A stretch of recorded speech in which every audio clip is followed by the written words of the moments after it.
The great hall of the Galactic Council fell silent as Ambassador Kepler stepped forward. His blue-scaled skin caught the artificial light, and the deep scars running across his face told stories of battles no diplomat should have witnessed. The 300 representatives from across the galaxy waited for him to speak. They had called this emergency session after receiving his urgent request to address the council about humanity. Kepler's voice was steady, but carried an undertone, a fear that made several aliens shift uncomfortably in their seats. "Honored members of the council," he began, "6 months ago, you classified the human species as a minor threat to galactic peace. You assigned me to observe their military capabilities and report back on their potential for expansion beyond their home system. Today, I stand before you to tell you that this classification was the most dangerous mistake in our council's history." The Vorthon representative, a tall being with 4 arms, clicked his mandibles in what passed for laughter among his kind. "Ambassador Kepler, you speak of a species that still uses chemical explosives and metal projectiles.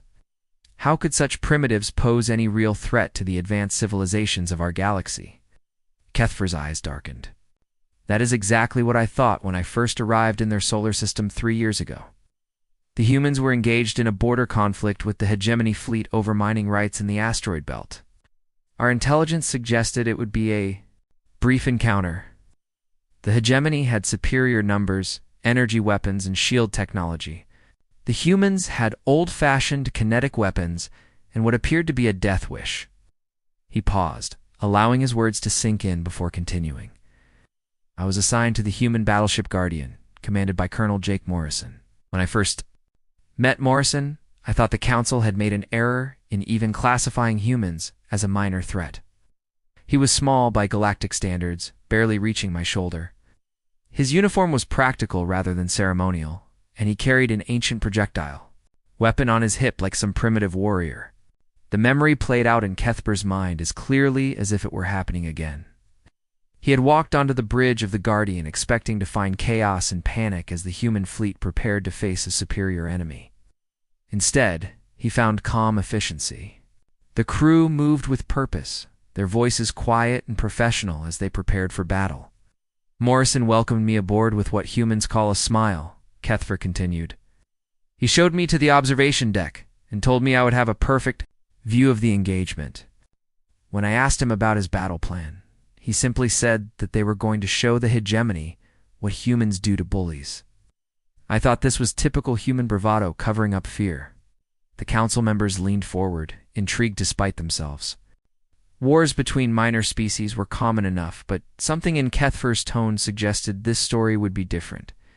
The hegemony fleet consisted of 12 heavy cruisers and 40 escort vessels. They had been raiding human cargo ships for months, taking supplies and selling human crew members into slavery. The human fleet that opposed them numbered only 8 ships, including the Guardian.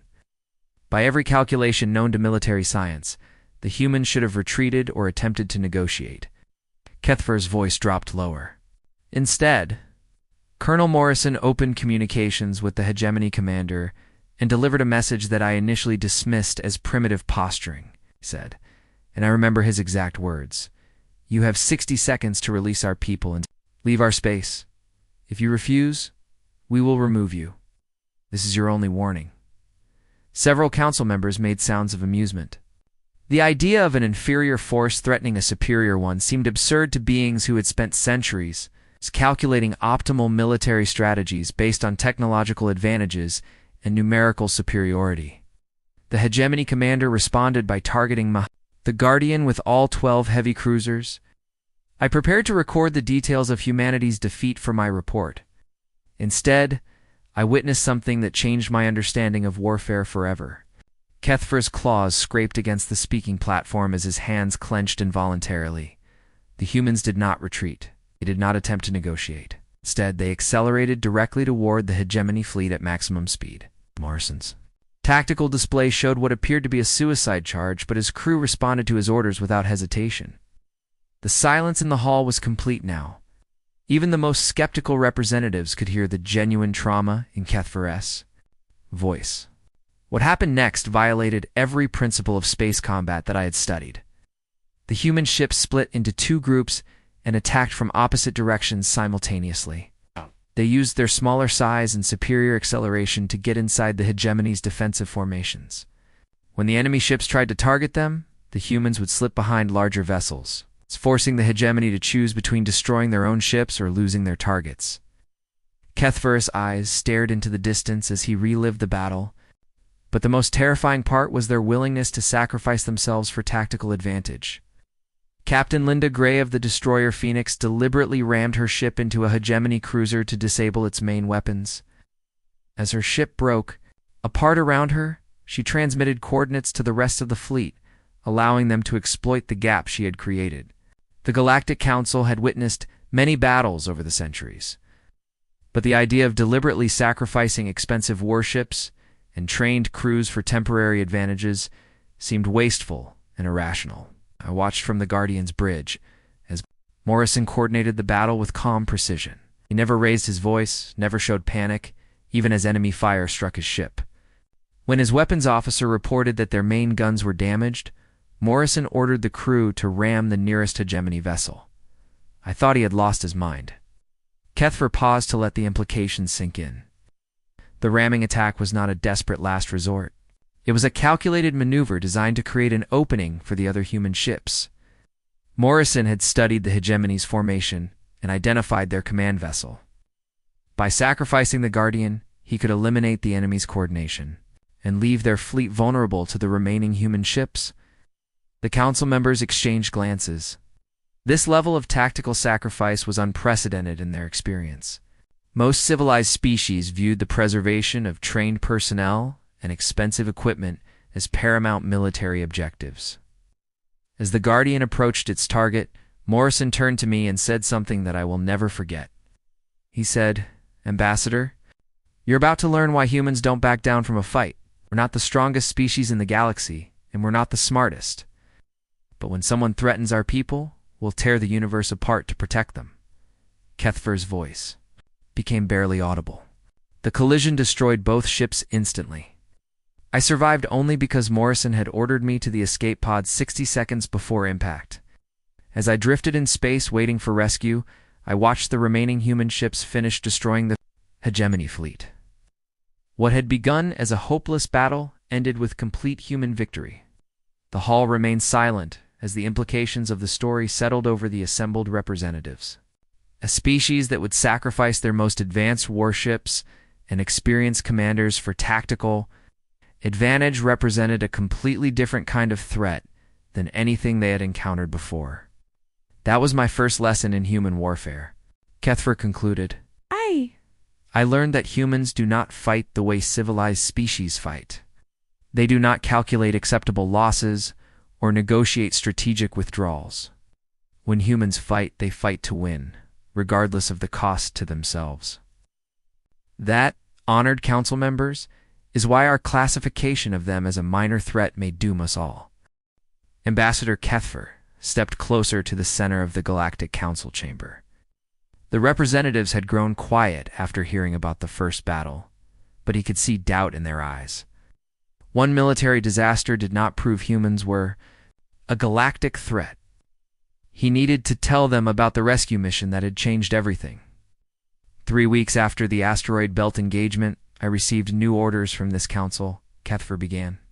You wanted more detailed observations of human military doctrine. I was assigned to accompany a human fleet on what their commanders called a routine patrol mission. I thought I would be documenting standard peacekeeping operations. The Zephyrian ambassador's scales darkened as he recalled the memory. The patrol fleet consisted of 3 destroyers and 12 fighter craft. We were investigating reports of hegemony raiders near the outer colonies when we received a distress signal. The colony ship New Hope had been captured while transporting families to establish a new settlement. Several council members made sounds of sympathy. Colony ships were considered neutral targets by most civilized species, attacking civilians. Violated the basic codes of warfare that had governed galactic conflicts for centuries. The New Hope carried 12,000 people, Kepler continued. Men, women, children, elderly couples seeking new homes among the stars. The hegemony had taken them to use as bargaining chips in their territorial disputes with humanity. were holding the ship inside a massive fortress station called the Iron Hammer. The description of the enemy stronghold sent murmurs through the assembly. Fortress stations were nearly impregnable defensive positions designed to withstand attacks from entire fleets. A single fortress could hold off hundreds of ships for months. I was aboard the destroyer Defiant, commanded by Lisa Hayes. When she received the distress signal, I expected her to call for reinforcements. The Iron Hammer was protected by shield generators, energy cannons, and a garrison of 5,000 hegemony troops. Standard military doctrine would require at least 50 ships to assault such a position. Kepler paused, letting the mathematics sink in. 3 destroyers against a fortress station was not a battle. It was suicide. Instead, Commander Hayes gathered her captains for what humans call a planning session. I listened as they discussed the assault with the same calm professionalism I had witnessed during the asteroid belt battle. Captain Ben Turner of the Ranger suggested using his ship as a battering ram. Captain Matt Stone of the Vigilant volunteered to create a diversion by attacking the fortress head-on.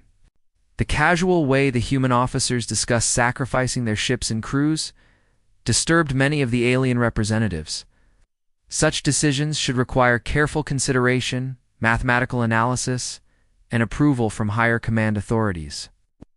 Felt obligated to point out the obvious tactical problems with their plan, Kepler said. 3 ships could not penetrate the fortress shields. Even if they somehow reached the station, they lacked the firepower to disable its defenses. Mission was impossible by any reasonable standard. The ambassador's voice carried a hint of the frustration he had felt during that conversation. Commander Hayes listened to my analysis with patience, then responded with words that I have never forgotten. She said, "Ambassador, you're thinking like a Galactic Council strategist. We're not trying to destroy the fortress. We're going to get our people out of there." Kepler began pacing as he continued his account. The human plan was unlike anything in standard military texts. So they would not attempt to overwhelm the fortress with superior firepower. Instead, they would use speed, surprise, and what Hayes called controlled chaos to achieve their objective. Details of the plan gradually emerged as Kepler described the briefing. The humans had studied the fortress design and identified its weaknesses. The station's massive size made it difficult to track small, fast-moving targets. It's defensive. Systems were designed to repel large fleets, not individual ships attacking from unexpected angles. Captain Turner would pilot the Ranger directly into the fortress's main docking bay, Kepler explained. The impact would disable the bay doors and create a breach in the station's hull. Meanwhile, Captain Stone would attack the shield generators from the opposite side, drawing the defenders' attention away from the rescue operation. The plan required precise timing and extraordinary courage. Turner would have to navigate through the fortress's defensive fire while flying at maximum speed toward a target barely larger than his ship. Stone would need to survive long enough, against overwhelming odds, to keep the defenders occupied. Commander Hayes would take the Defiant through the breach created by Turner's sacrifice, Kepler continued. Her crew would then fight their way through the station's corridors to reach the imprisoned colonists. The entire operation would need to be completed in less than 30 minutes before hegemony reinforcements could arrive. Several council members made sounds of disbelief. Fighting through a fortress station with a single ship's crew was beyond reckless. It violated every principle of force protection and tactical common sense. I tried once more to convince Hayes that the mission was impossible, Kepler said. I pointed out that her crew would be outnumbered 50-1 inside the station. Their primitive kinetic weapons would be no match for hegemony energy rifles. Even if they somehow reached the colonists, they would never be able to evacuate 12,000 people under combat conditions. The ambassador's expression grew distant as he recalled Hayes's response. She looked at me with what humans call a smile, though I now know it was actually an expression of grim determination. She said, "Ambassador, those people are counting on us. We're not going to let them down." The human assault began exactly as planned. Turner's ship screamed through space toward the fortress, absorbing massive amounts of defensive fire.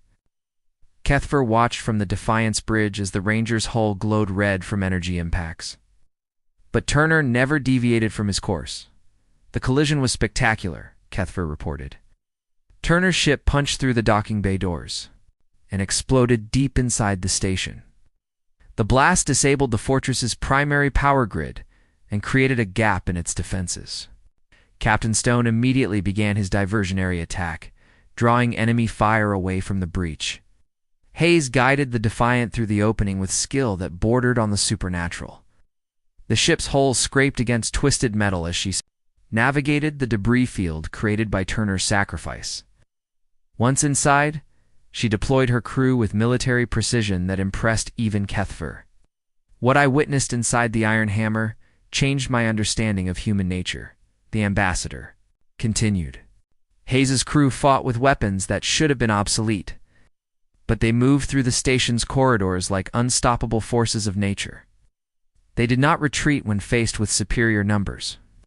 They did not surrender when cornered by enemy troops. The human soldiers had trained for this type of mission their entire careers. They moved in small teams, using their knowledge of the station's layout to avoid major enemy concentrations. When they encountered resistance, they fought with a combination of tactical skill and desperate courage that overwhelmed their opponents. Lieutenant Carol White led a team of 12 soldiers against a garrison of 200 hegemony troops, Kepler said. She used explosive charges to collapse corridor sections, trapping enemy forces while creating new routes to the prisoner areas. When her team ran out of ammunition, they continued fighting with improvised weapons and bare hands. The rescue operation succeeded beyond all logical expectations. Hayes's crew reached the colonists and began the evacuation, while Stone's diversionary attack kept the fortress defenders occupied. But the most remarkable part of the mission was yet to come. As the evacuation proceeded, I realized that the humans had planned for something I had not considered, Kepler concluded. They were not just rescuing the colonists. They were making sure the hegemony would never use civilian hostages against humanity again. Before leaving the station, Hayes's crew planted charges throughout the fortress. The Iron Hammer was completely destroyed, along with its entire garrison. The message to the hegemony was clear. Taking human civilians would cost them more than they could afford to lose. The Galactic Council chamber had grown colder as Ambassador Kepler continued his testimony. The alien representatives shifted uncomfortably in their seats, beginning to understand that humanity represented something far more dangerous than they had imagined. But Kepler's most terrifying account was yet to come. 6 months after the rescue mission, the hegemony decided to end their conflict with humanity once and for all. Kepler began. They assembled the largest invasion fleet in their history. 300 warships, supported by troop transports carrying 500,000 soldiers. Their objective was simple: the complete conquest of the human home system. The numbers alone were staggering. No single species had ever faced such an overwhelming assault and survived. The hegemony had calculated that humanity would surrender rather than face total annihilation. I was stationed aboard the Human Command Center Olympus station, observing their defensive preparations. Kepler continued. Admiral Frank Cross commanded the human fleet, which numbered fewer than 60 ships. By every military calculation, the humans should have evacuated their system and sought refuge among allied species. The Zephyrian ambassador's scales darkened as he recalled the memory. I had never heard of such a thing, but the reaction of his staff told me it was significant. Every human officer in the command center became deadly serious. They stopped making small talk and began working with an efficiency that was almost mechanical. Kepler paused, allowing the weight of his words to settle over the assembly. I asked Admiral Cross what the last stand protocol involved. His answer chilled me to my core. He said, "Ambassador, when humans are faced with extinction, we don't just fight back. We make sure that destroying us costs the enemy everything they have." The protocol was unlike anything in galactic military doctrine. Most civilized species had contingency plans for evacuation or surrender when faced with impossible odds. The humans had created a plan to make their destruction so costly that no enemy would ever attempt it again. The first phase involved converting their entire industrial capacity to military production, Kepler explained. Every factory, every workshop, Every manufacturing facility on every human world began producing weapons and ammunition. Civilian engineers worked alongside military designers to create new types of explosive devices and defensive systems. The transformation was remarkable in its speed and scope. Within days, the human economy had shifted from peacetime production to total war preparation. Shopping centers became ammunition depots. Schools became training facilities for civilian militia units. But the most disturbing aspect was how ordinary humans responded to the protocol, Kepler continued. Families with children volunteered for the most dangerous assignments. Elderly couples offered to pilot suicide ships against enemy vessels. Nice. Teachers and doctors trained with military weapons while continuing their normal duties. The ambassador's voice grew quieter as he described scenes that still haunted his dreams. I watched a human grandmother named Betty Ross teach her grandchildren how to build explosive devices while helping them with their homework. She spoke calmly about both subjects, as if preparing for war was as natural as preparing dinner. Admiral Cross had explained the human philosophy behind the protocol. They believed that some things were worth dying for, and freedom was at the top of that list. If the hegemony wanted to conquer humanity, they would have to kill every single human in the process. The second phase involved preparing every human settlement for siege warfare, Kepler reported. Cities were turned into fortress complexes. Buildings were connected by underground tunnels filled with supplies and weapons. Every structure was rigged with explosives that could be detonated remotely. The preparations went far beyond simple military planning. Human engineers had spent decades studying urban warfare and developing techniques to make their cities unconquerable. Every apartment building could become a sniper's nest.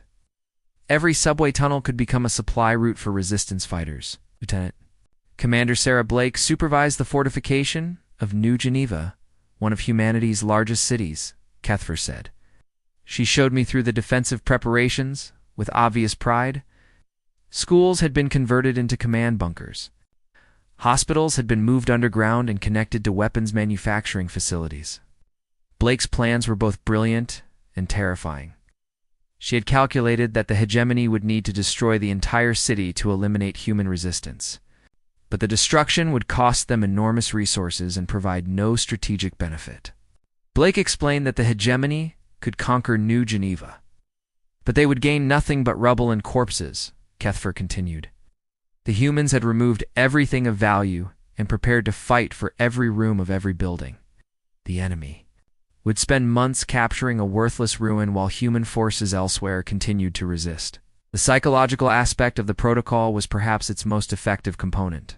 Human propaganda broadcasts described in vivid detail what would happen to any hegemony forces that attempted to occupy human territory. The humans promised a war without mercy, without quarter, and without end. Admiral Cross showed me recordings that were being transmitted to the hegemony fleet, Kepler said. Human soldiers spoke directly to their enemies, explaining that surrender was not an option. They described the weapons they had prepared and the tactics they would use. The message was clear. Conquering humanity would require killing every human in existence. The hegemony invasion began as planned, but the human response was immediate and devastating. Instead of fighting a conventional space battle, the humans implemented asymmetric warfare on a scale never before seen in galactic history. Human fighter pilots loaded their ships with explosives and flew directly into hegemony capital ships, Kepler reported. They used their smaller vessels as guided missiles, targeting enemy command centers and weapon systems. Each attack eliminated dozens of enemy fighters while destroying only one human ship. The tactics were brutal in their effectiveness. Hegemony commanders found themselves facing an enemy that refused to follow established rules of engagement. Human ships would ram enemy vessels without warning. Human soldiers would detonate explosives rather than surrender when captured. The most shocking moment came when the hegemony forces reached Earth's orbital defense platforms, Kepler continued. Commander Blake transmitted a final message to Admiral Cross before the enemy assault began. She said, "Tell my daughter I kept my promise. Tell the galaxy that humans don't start fights, but we finish them." Blake's sacrifice epitomized the human approach to the last stand protocol. She had rigged the entire New Geneva orbital platform to explode when enemy forces boarded it. The blast destroyed 3 hegemony heavy cruisers and killed thousands of enemy troops. But it also eliminated Blake and her entire crew. What terrified? Mimos was Blake's expression during her final transmission, Kepler said. She was smiling. She was proud to die for her people, and happy that her death would save other human lives. I realized that every human in their military felt the same way. The hegemony invasion stalled, as their commanders realized the true cost of conquest. Every human position required massive resources to capture. Every victory was Pyrrhic leaving, the enemy weaker than before. The humans were turning their own destruction into a weapon against their conquerors.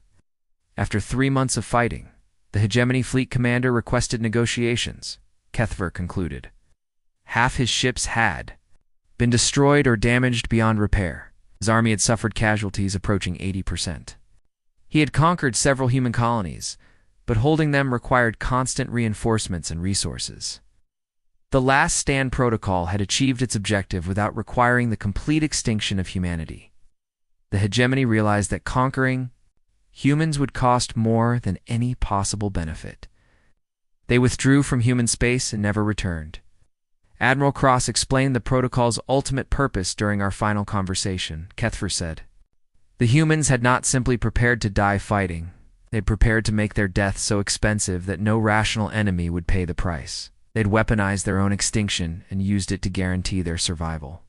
The Galactic Council chamber remained silent as the implications of the testimony sank in.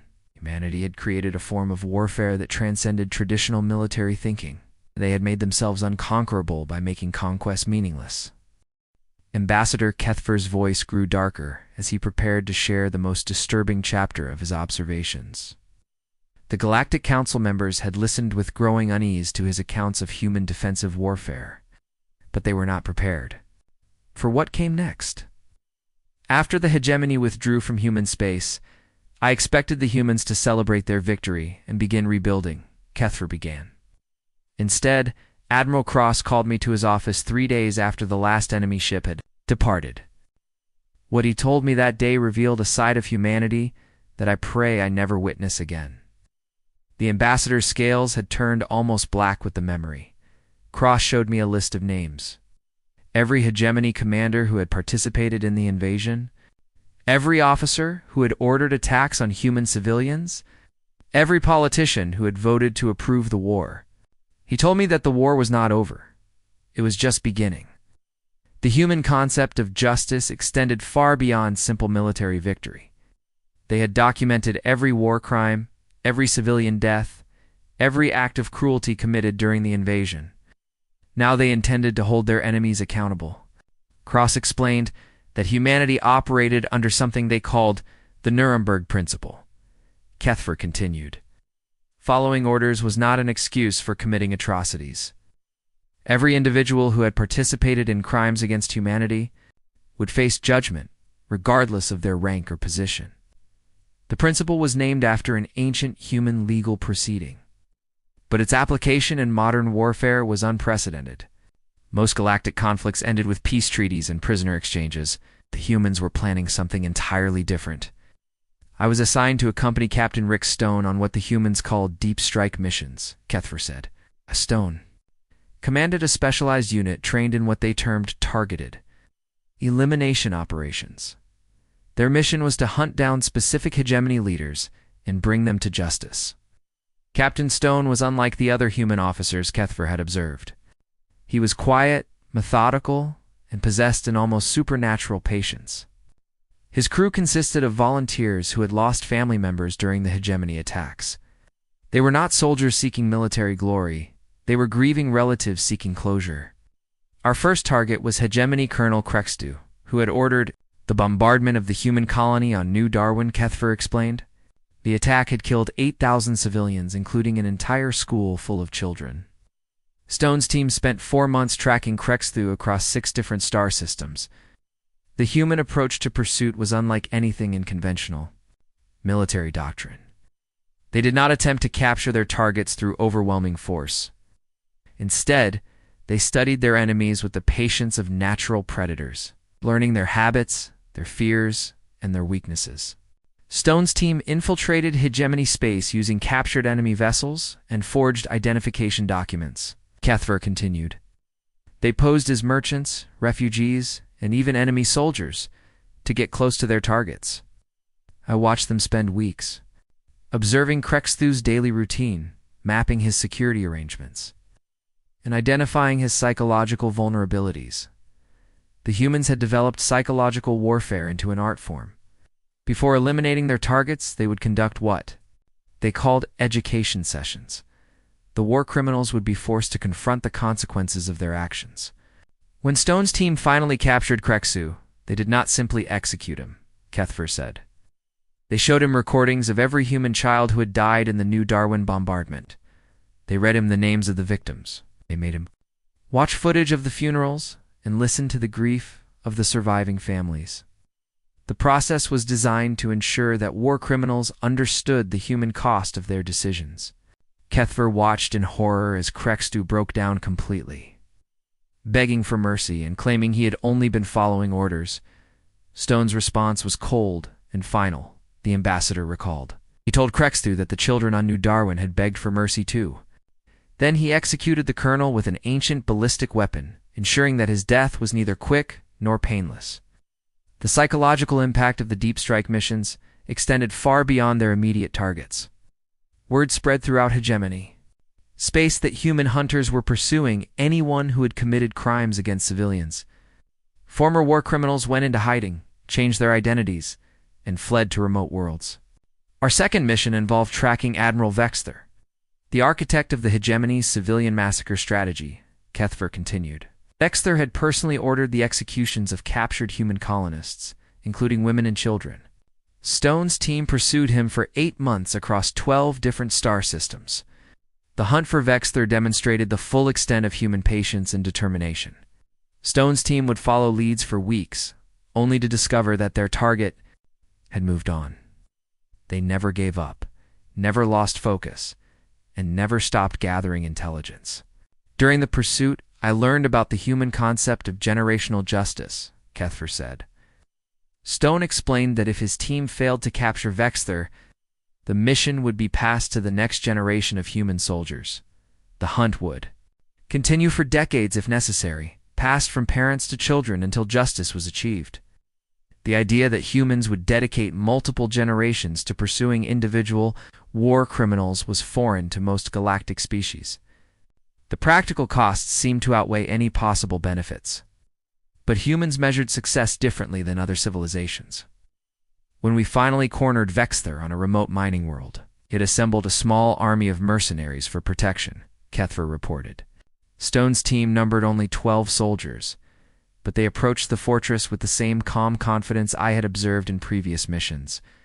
The assault was brutal in its efficiency. Human soldiers moved through the enemy defenses like unstoppable forces of nature. They had studied their opponents for months, knew every weakness in their security arrangements, and exploited every tactical advantage. Stone personally confronted Vexter in his command bunker, Kepler continued. The admiral tried to negotiate, offering information about other hegemony war criminals in exchange for his life. Stone listened patiently to the proposal, then rejected it completely. The human captain's reasoning was simple and terrifying. Vexter had forfeited his right to exist when he ordered the murder of innocent civilians. No amount of cooperation could restore the lives he had destroyed or comfort the families he had devastated. Before executing Vexter, Stone forced him to watch recordings of every human child who had died under his commands, Kepler said.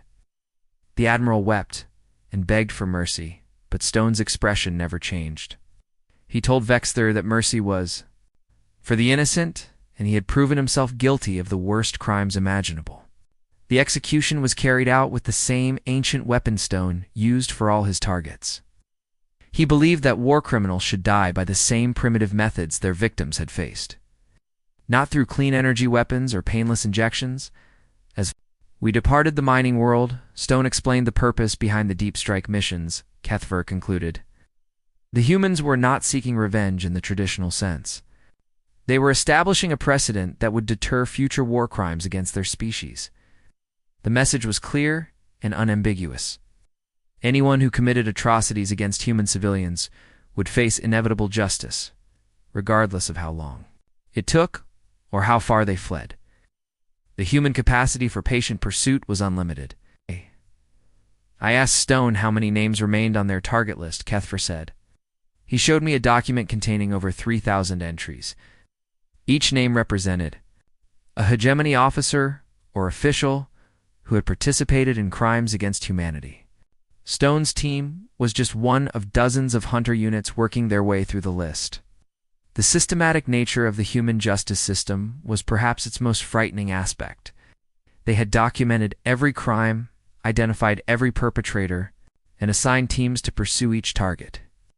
The process would continue for years, possibly decades, until every war criminal had been eliminated.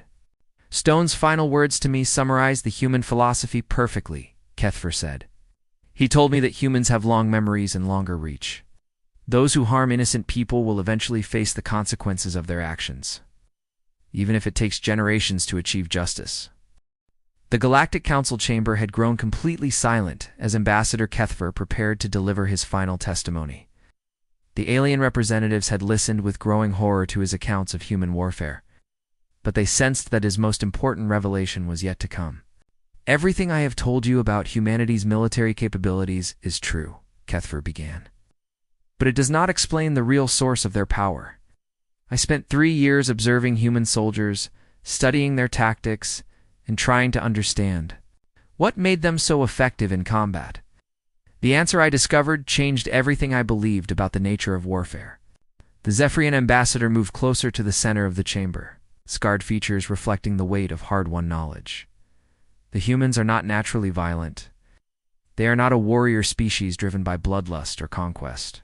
What makes them terrifying is that their greatest acts of destruction come from their greatest acts of love. The concept was difficult for many council members to grasp. Most galactic species separated military efficiency from emotional attachment. Professional soldiers were expected to remain objective and calculated in their decision-making. My final assignment was to observe the liberation of the Kepler colonies, which had been occupied by hegemony forces for 2 years. Kepler continued. I was embedded with Major Danny Ford's battalion during the assault.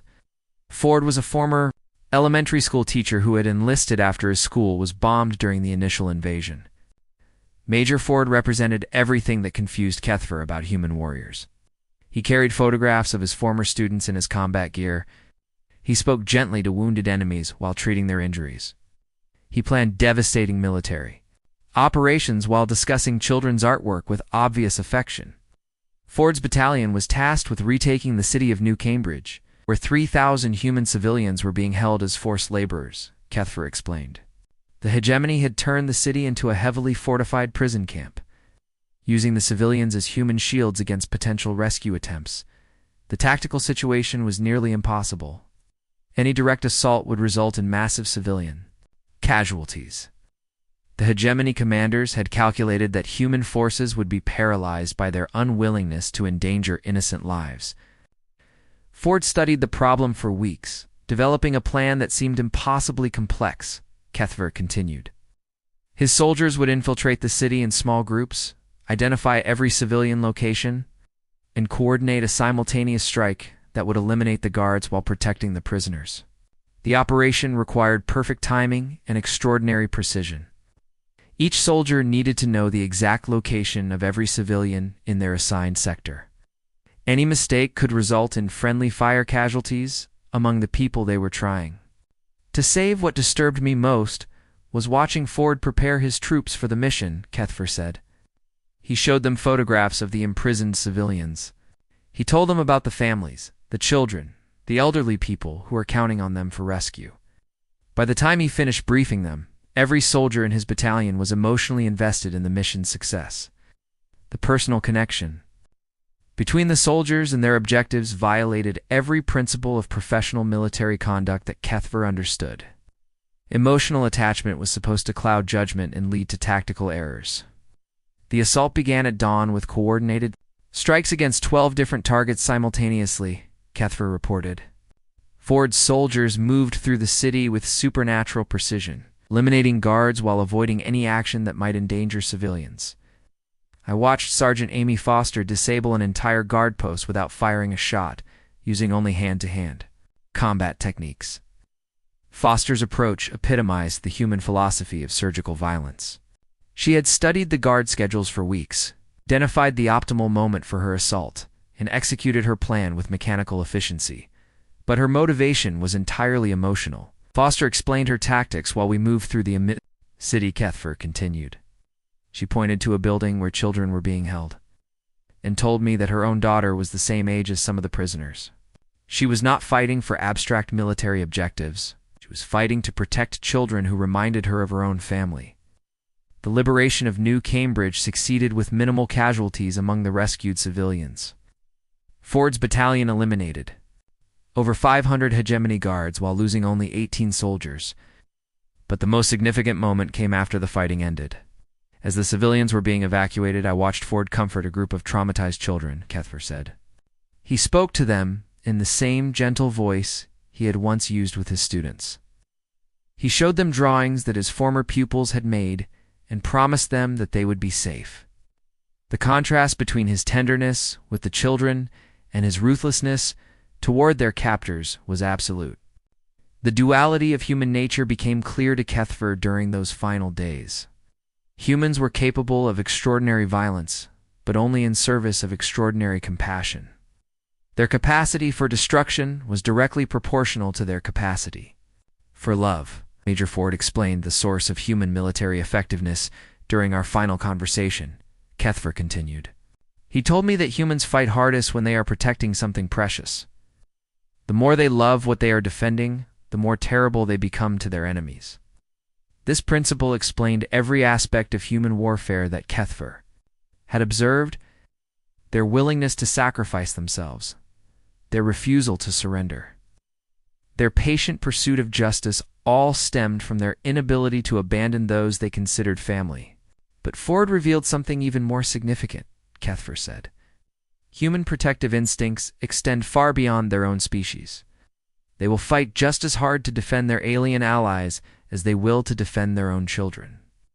The ambassador's voice carried a note of wonder as he continued. During the Kepler liberation, Ford's soldiers risked their lives to rescue Zephyrian colonists who had been captured alongside the humans. They treated alien civilians with the same care and dedication they showed to their own people. This revelation had profound implications for galactic politics. Humanity did not seek to conquer other species. They sought to protect them. Their military expansion was driven by the desire to defend their growing family of allied civilizations. I realized that the Council's attempts to contain humanity would trigger the same protective instincts that had destroyed the hegemony. Kepler warned, if we treat humans as enemies, they will respond with the full force of their defensive capabilities. But if we treat them as family, they will die to protect us. The choice facing the Galactic Council was stark and simple. They could continue viewing humanity as a threat to be managed, or they could embrace them as the guardians the galaxy desperately needed. Captain Amy Foster's final transmission during the Kepler operation summarized human nature perfectly, Kepler concluded. As she died defending a group of alien refugees, she sent a message to her daughter back on Earth. She said, "Tell Emma that Mommy kept her promise. Tell her that we don't start fights, but we sure as hell finish them. And tell her that the galaxy is full of people who are now part of our family." The silence in the council chamber was absolute as the implications of Kepler's testimony settled over the assembled representatives. Humanity represented something unprecedented in galactic history. Species whose capacity for destruction was matched only by their capacity for love. "I stand before you today with a single recommendation," Kepler said. "Grant humanity full membership in the Galactic Council, not as subjects to be controlled, but as the protectors we all need. The humans have taught me that some species are not meant to be conquered or contained. They are meant to be welcomed into the family." The ambassador's final words carried the weight of absolute conviction. The humans will fight to the death to protect anyone they consider family. The question we must answer today is simple. Do we want to be their enemies, or do we want to be their children? As Kepler stepped back from the speaking platform, the council members began to understand that they were not just deciding humanity's fate. They were deciding whether the galaxy would have the most dedicated guardians in its history, or the most implacable enemies it had ever faced.